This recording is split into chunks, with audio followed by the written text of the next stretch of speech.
Here are the red herrings of the Scream franchise. The husband of Maureen Prescott, who was murdered 1 year prior, might have a motive, or that's what they want us to think.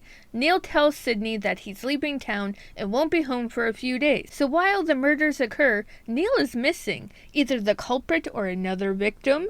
This gives reason to suspect Neil. Not knowing much about his character, but knowing of the tragedy of his wife, it could lead us to believe that maybe, just maybe, he's involved. His jacket was seen walking away from the Prescott home after the murder of Maureen. Fingers pointed at Cotton, including Sydney, would be motive enough to want revenge. Thrown in jail for a year, but was exonerated because they did not have enough evidence against him to keep him locked away. Desperate to clear his name, he sought out Sydney, almost aggressive-like, to ask her for an interview to take part in his newfound innocence. Her saying no could have taken him to the edge. Was asked to involve himself in the Stab 3 murder case, but didn't ask to fall for the key witness Sydney Prescott.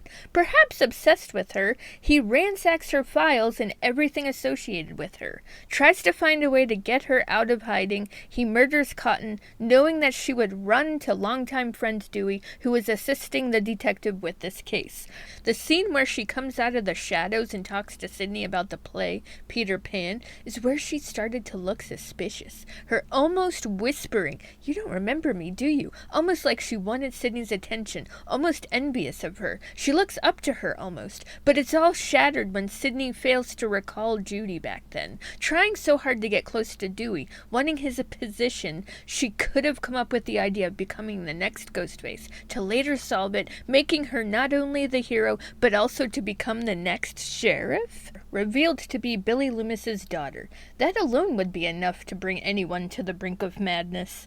Learning her life to be a lie, she tells her sister Tara, and of course the shock is real. Fighting the psychotic urges, suppressing them with medication, she still sees hallucinations of her dead father Billy. Billy tries to coax Sam to go to the dark side, but she straddles the fence between good and evil. Holding the knife for the first time had to have felt freeing for her. Getting stabbed in the stomach, left to bleed out, only to survive and become an FBI agent. Years passing, but still keeping up on the news of Woodsboro, waiting for another tragedy to hit. Her movie-warped brain drives her to insanity when she learns of the connection of Sam and Billy Loomis. The connection to the Woodsboro murders. Kirby wants to tie loose ends so that it feels like it all has truly ended. But could Kirby truly go from a survivor to the next Ghostface killer?